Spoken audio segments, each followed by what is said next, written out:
देखिए, मैथ का 11 क्वेश्चन इसके पहले आपको बताया गया था और वो भी दो घात समीकरण प्रश्नावली 4A का है।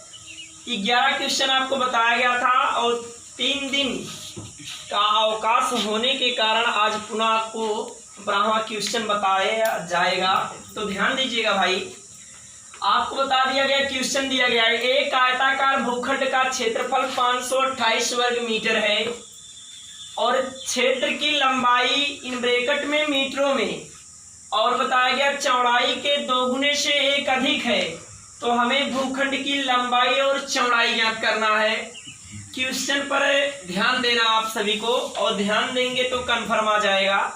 क्या बताया गया, एक आयताकार भूखंड का क्षेत्रफल तो आपको ऑलरेडी दे दिया गया 528 वर्ग मीटर।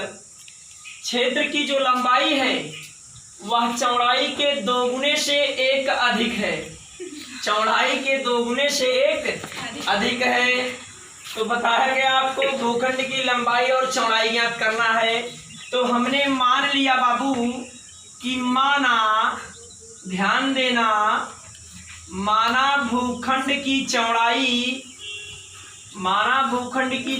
बराबर x मीटर है, x मीटर है। अब लंबाई बताया गया चौड़ाई के दोगुने से एक अधिक है। तो ध्यान दीजिएगा, तो लंबाई आपका क्या हो जाएगा बाबू, चौड़ाई आपका x है, x का दोगुना करेंगे तो 2x हो जाएगा, एक अधिक है तो बाबू +1 हो जाएगा। अब बताया गया आयताकार भूखंड का क्षेत्रफल बराबर, सूत्र जानते होता है बाबू, लंबाई गुणे चौड़ाई। तो ध्यान देना बाबू, आयताकार भूखंड का क्षेत्रफल, आयताकार भूखंड का क्षेत्रफल बराबर सूत्र होता बाबू लंबाई गुणे चौड़ाई। सबका मान पता है, ध्यान दीजिएगा। आयताकार भूखंड का क्षेत्रफल आपको दिया गया है 528 वर्ग मीटर दिया गया है, इक्वल टू लंबाई आपको दिया गया है 2x + 1 और गुणे चौड़ाई दिया गया बाबू x। ध्यान दीजिएगा, क्यों कन्नौजिया जी दिखाई नहीं दे रहा का आपको? तो इधर ध्यान दीजिएगा बाबू, अंदर गुणा कर देंगे। दिया गया आपको 528 इक्वल टू 2x का x में गुणा करेंगे तो 2x² हो जाएगा और +x से 51x हो जाएगा। और आप सभी लोगों को पता है, जब प्लस चिन्ह को पक्षांतर किया जाता है तो माइनस होता है और जब माइनस चिन्ह को पक्षांतर करते हैं तो प्लस होता है। तो इधर पोजीशन प्लस में दिया गया है, उधर जाएगा माइनस हो जाएगा। 500, ध्यान दीजिएगा बाबू, इधर आपको मिला 2x² + x और माइनस हो जाएगा 528 इक्वल टू हो जाएगा 0, अर्थात दो घात समीकरण के रूप में आ गया। ये ध्यान दीजिएगा, आपको बताया गया, मिल गया 2x² + x minus 528 equal to 0। पहले आप क्या करेंगे, 528 का 2 में गुणा कर देंगे तो 2 × 16 का 6 हासिल 1 हो जाएगा, 2 दूना 4, 4 1 5 हो जाएगा और 2 × 10 अर्थात 1056 हो जाएगा। 528 दूना 1056 होता ही है, ना तो एक ज्यादा होता है और ना एक ही कम होता है, करेक्ट इतना ही होता है। तो बताया गया आपको 1056 का ऐसा गुणनखंड करना है कि जोड़ने पर +1 और गुणा करने पर -1056 आना चाहिए। तो इतना लांग गुणा तो इतने जल्दी आप कर नहीं सकते, तो उसके लिए एक सिंपल एवं साधारण फार्मूला आप जानते हैं। पहले छोटी संख्या से भाग करते चले जाएंगे और कब तक करेंगे, जब तक वह कटता जाएगा। तो चलिए भाई, 1056 को काटना शुरू कीजिए। पहले 2 से आप काटेंगे, 2 से नहीं कटेगा तो 3 से काटेंगे, 3 से नहीं कटेगा तो 4 से काटेंगे। काटते तब तक जाएंगे जब तक वह कटेगा नहीं। मिला मिला के हमको काटना है भाई। तो चलिए आप 2 से काटेंगे, 2 बचे हो जाएगा 10, 2 दूना हो जाएगा 4, 4 1 5 होता है, हो जाएगा 16। तो 2 अट्ठे हो जाएगा आपका 16। फिर 2 से काटेंगे, 2 दूना 4 हो जाएगा, 4 1 5 होता है 12 हो जाएगा, 2 छक 12 हो जाएगा और 2 चौक 8 हो जाएगा।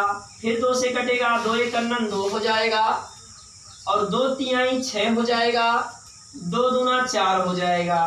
फिर 2 से कट जाएगा, 2 छक 12 हो जाएगा, 12 एक 13 होता है, फिर 12 अर्थात 2 छक 12 हो जाएगा। फिर 2 से काट दीजिए, 2 तिहाई 6 हो जाएगा और 2 तिहाई 6 हो जाएगा। अब 2 से नहीं कटेगा।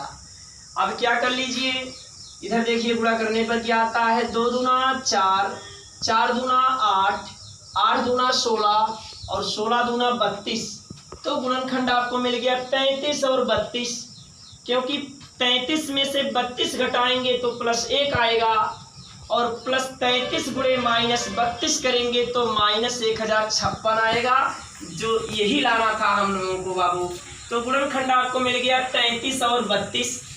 तो गुणनखंड कर लीजिए, हो जाएगा 2x² 2x² प्लस मिलेगा आपको 33x माइनस हो जाएगा 32x और माइनस दिया गया 528 इक्वल टू हो जाएगा 0। ध्यान देते रहिएगा। अब देखिएगा 33x में से हम 32x घटाएंगे तो इस अवस्था में 528x मान लीजिए गुणा करेंगे तो -1056 हो जाएगा और 33x में से 32x घटाएंगे तो +1x प्राप्त होगा। तो यहाँ से तो 2 कॉमन होगा नहीं, क्योंकि 2 से 33 तो कटेगा नहीं। तो हमने क्या कर लिया, x कॉमन करेंगे तो यहाँ बचा बाबू 2x और प्लस बच गया आपका 33। अब यहाँ हमने -16 अगर कॉमन कर लेंगे तो अंदर चिन्ह बदल जाएगा। तो 16 दूनी 32 होता है, 2x हो जाएगा +33 इक्वल टू आपको 0 प्राप्त होगा। अर्थात जो पहले ब्रैकेट में मिला है वही अगर लास्ट में मिलता है तो आपका गुणनखंड सही रहेगा, अन्यथा गलत होगा। आपको मिल गया x -16 एक ब्रैकेट में और 2x + 33 सेकेंड ब्रैकेट में इक्वल टू 0 हो जाएगा।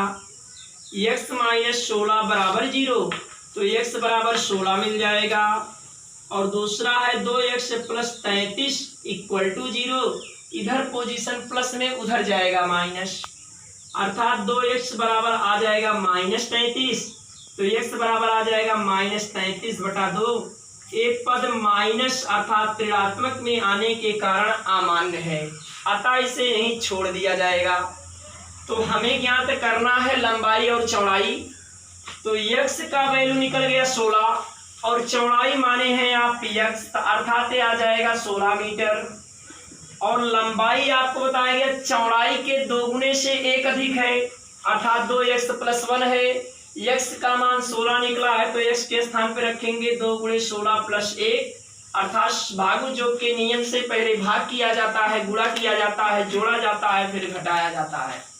तो पहले आप गुणा कर लीजिए, 16 दूनी 32, 32 में 1 जोड़ेंगे आ जाएगा 33 मीटर, अर्थात भूखंड क्षेत्रफल की लंबाई और चौड़ाई दोनों निकल गया। चौड़ाई आया 16 मीटर और लंबाई आपको प्राप्त हुआ 33 मीटर, यही आपका आंसर होगा। और भाई किसी को दिक्कत होगा तो आपको पहले ऑलरेडी दरवाजा खोल दिया गया है कि आप कमेंट बॉक्स में जाइए और टाइप कीजिए, आपको जो कुछ करना है सवाल को उतार लीजिए बाबू। ये क्वेश्चन नंबर 12 के बाद 13 का नंबर ही आता है भाई। दिया गया आपको रोहन की माँ उससे 26 वर्ष बड़ी है, रोहन की माँ उससे 26 वर्ष बड़ी है, उनकी आयु वर्षों में कामा का गुणनफल दिया गया। अब से 3 वर्ष पश्चात 360 हो जाएगी। तो रोहन की वर्तमान आयु ज्ञात कीजिए। तो मान लीजिए मैथ है, बगैर मानने जो है कुछ होने वाला नहीं है बाबू। तो आपको बताया गया माना रोहन की वर्तमान आयु, माना रोहन की वर्तमान आयु x वर्ष है। तो रोहन की माँ जो है वह रोहन से 26 वर्ष बड़ी है, अर्थात माँ की वर्तमान आयु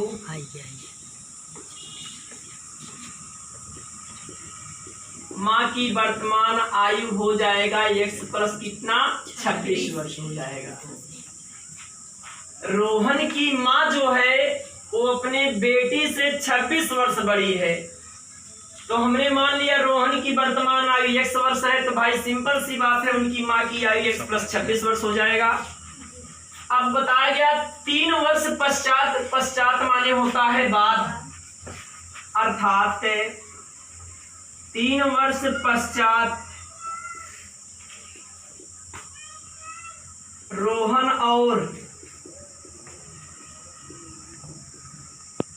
और उनकी माँ की आयु बराबर x प्लस 3 हो जाएगा। आयु x प्लस 3 और बताया गया बाबू x प्लस 26 प्लस 3 अर्थात x प्लस 29 हो जाएगा।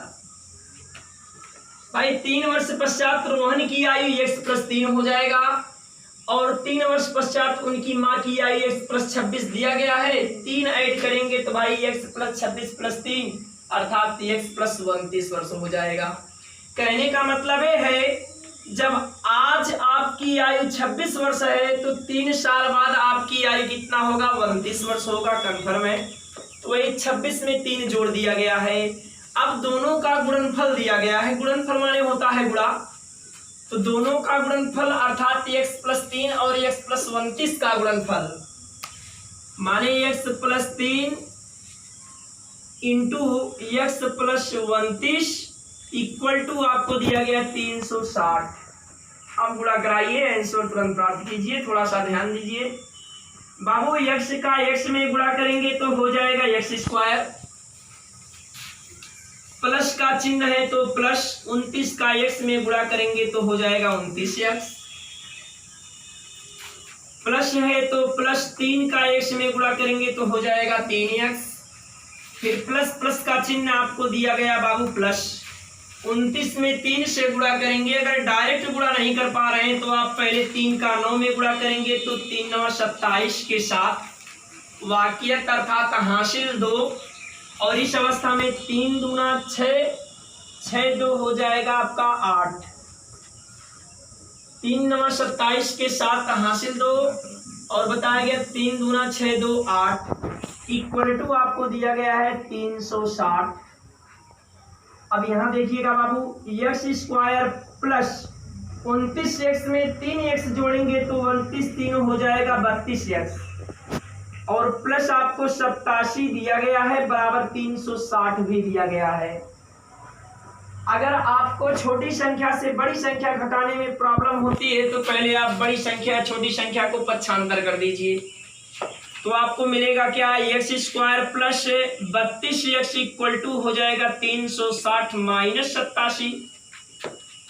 अब आपको मिलेगा बाबू x स्क्वायर प्लस दिया गया 32x इक्वल टू, यहाँ 0 में से 7 घटेगा नहीं, 0 अपने पड़ोसी के पास जाएगा, 1 उधार लेगा, अर्थात यहाँ हो जाएगा 10, 10 में से 7 घटाएंगे तो आपको प्राप्त होगा 3। अब यहाँ बचा 5, 5 में से 8 घटाएंगे तो घटेगा नहीं, ये भी अपने पड़ोसी के पास जाएगा, 1 यह भी उधार लेकर आएगा, हो जाएगा 15, 15 में से 8 घटाएंगे तो आपको प्राप्त हो जाएगा 7, यहाँ बचेगा बाबू 2। और उधर पंडित जी नंबर है आपके पास? x स्क्वायर प्लस 32x बराबर आपको मिल गया बाबू 273। इधर पोजीशन प्लस में इधर आएगा माइनस हो जाएगा, अर्थात x square plus 32x minus हो जाएगा 273 इक्वल टू हो जाएगा 0। अब हमें 273 का ऐसा गुणनखंड करना है कि जोड़ने पर प्लस 32x गुणा करने पर माइनस 273। तो भाई गुणनखंड कर लीजिए, आप दिमाग दौड़ाइए तो गुणनखंड आप दिमाग में ही कर सकते हैं, अर्थात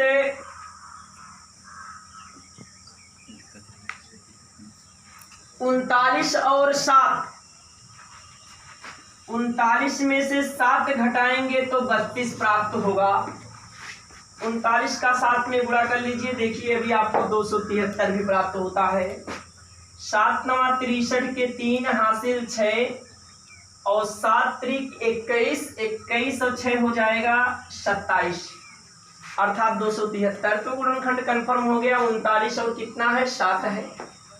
इधर आइए, x square plus 39x minus 7x। अब 39x में से 7x घटा देंगे तो 32x प्राप्त हो जाएगा और माइनस 273 आपको ऑलरेडी दिया गया है इक्वल टू 0। अब यहाँ से x अगर कॉमन करेंगे तो एक x बचा। अब एक x बचा तो x प्लस यहाँ बचा 39 और माइनस 7 कॉमन कर लेंगे तो अंदर चिन्ह बदल जाएगा अर्थात x प्लस बचा आपका 39 इक्वल टू हो जाएगा 0। अब यहाँ मिल गया आपको x माइनस 7 एक ब्रैकेट में और x प्लस 39 सेकेंड ब्रैकेट में इक्वल टू 0। तो x माइनस 7 बराबर 0, तो x बराबर आ जाएगा 7। इधर ही मिला आपको x प्लस 39 इक्वल टू 0, इधर पोजीशन प्लस में उधर जाएगा माइनस में। x बराबर हो जाएगा माइनस 39 से माइनस होने के कारण आपको बताया गया पद अमान्य है क्योंकि किसी की आयु कभी ऋणात्मक नहीं होती। की होती है? नहीं होती। तो x बराबर 7 मिल गया। शायद आपको रोहन की वर्तमान आयु ज्ञात भी करना था, तो रोहन की वर्तमान आयु आपने माना है x, तो x का मान निकला है 7 अर्थात रोहन की वर्तमान आयु आ जाएगा बाबू 7 वर्ष। यदि उसकी माँ की आयु पूछता तो x के स्थान पे 7 प्लस 26 करेंगे तो आ जाएगा आपका 33 वर्ष। यही आपका आंसर है बाबू। किसी को कहीं पर कोई दिक्कत होगा तो आप बताइएगा, सवाल को समझिए और उतार लीजिए। अब चर्चा की जा रही है 4b का, जो क्वेश्चन नंबर पहला आपको दिया गया x square minus 1/9 equal to 0 को हल करना है। जबकि आप सभी लोग जान रहे हैं समीकरण दो घात समीकरण में दिया गया है और दो घात समीकरण कहते किसे हैं ये भी आपको बताया गया है कि जिसकी अधिकतम घात 2 होगा वही दो घात समीकरण होगा। एक चीज आपको और बताया गया था कि दो घात समीकरण का जनक किसे माना जाता है अर्थात तो उनके जन्मदाता या पापा भी कह सकते हैं एक प्रकार से। तो दो घात समीकरण का जनक आपको बताया गया था श्रीधराचार्य ने, यानी द्विघात समीकरण का जनक श्रीधराचार्य को माना गया और श्रीधराचार्य फार्मूला भी एक है। श्रीधराचार्य फार्मूला आपको बताया गया था minus B plus minus under root में B square minus 4ac upon 2 into A. बहुत इंपॉर्टेंट फार्मूला है बाबू, जिसको बताया गया श्रीधराचार्य के नाम से जाना जाता है। और श्रीधराचार्य थे कौन? श्रीधराचार्य आपको बताया गया दो घात समीकरण के जनक हैं और दो घात समीकरण कहते किसे हैं बताया गया जिसकी अधिकतम घात 2 होती है। तो चलिए आप प्रश्नावली पर आ जाइए। आपको बताया गया बाबू X square minus 1/9 equal to 0 को आपको हल करना है। तो आप कर क्या सकते हैं, वही करेंगे जो आज तक करते चले आए हैं। तो भाई माइनस पोजीशन पक्षांतर कर दीजिए, प्लस हो जाएगा। तो आप कर क्या सकते हैं, इसमें दिया गया आपको x square minus 1/9 equal to 0, इधर पोजीशन माइनस में उधर जाएगा प्लस हो जाएगा। या ये भी कर सकते हैं भाई बन करके त्रिया का गुणा भी कर सकते हैं। हालांकि इससे क्या फायदा है, इधर माइनस उधर जाके प्लस कर दीजिए तो आपको मिल जाएगा बाबू एक्स स्क्वायर बराबर 1/9। अब देखिए वर्गमूल ले लीजिए, जब वर्गमूल लेंगे तो इधर वर्ग हट जाएगा अर्थात x बराबर आ जाएगा, वर्गमूल को प्लस माइनस में लिया जाता है।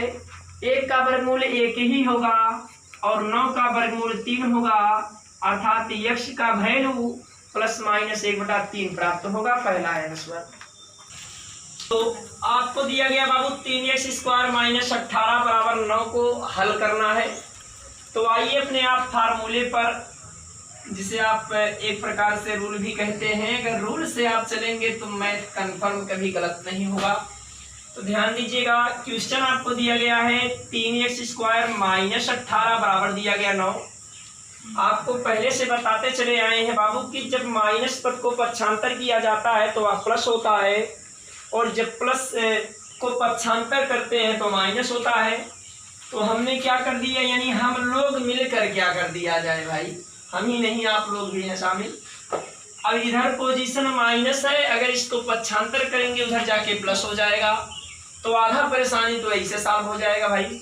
तो चलिए 3x² इक्वल टू 9 तो आपको ऑलरेडी दिया गया, इधर माइनस इधर लाए तो हो गया बाबू प्लस। अब 3x² बराबर आप 18 में 9 जोड़ेंगे तो भाई 9 और 17 अर्थात 18 और 9 हो जाएगा बाबू 27। अब यहाँ देखिए 3 एकन्नम 3 3 9 हो जाएगा 27। x² बराबर आपको 9 आ गया बाबू। x का वर्ग यानी 9 का वर्गमूल तो आप जानते हैं 3 होता है, अर्थात x का वैल्यू प्राप्त हो जाएगा ±3। यही आपका आंसर होगा। दिया गया आपको x² -1 बराबर 8 को हल करना है, जो कि प्रश्नावली 4B का तीसरा क्वेश्चन है। तो आपको बताया गया बाबू जब माइनस पद को पक्षांतर किया जाता है तो प्लस होता है, और जब प्लस को पक्षांतर करते हैं तो माइनस होता है। तो आपको दिया गया x² -1 बराबर 8, इधर पोजीशन माइनस में उधर जाएगा प्लस हो जाएगा, अर्थात x² बराबर आपको 8 + 1 मिल जाएगा, और x² बराबर आपको मिलेगा बाबू 8 में 1 जोड़ेंगे तो 9 हो जाएगा। सेम प्रक्रिया x² का वर्गमूल निकालेंगे तो x हो जाएगा, इधर ±9 का वर्गमूल करेंगे तो 3 हो जाएगा। x बराबर अर्थात आपको प्राप्त हो गया ±3। शेष कल बताया जाएगा।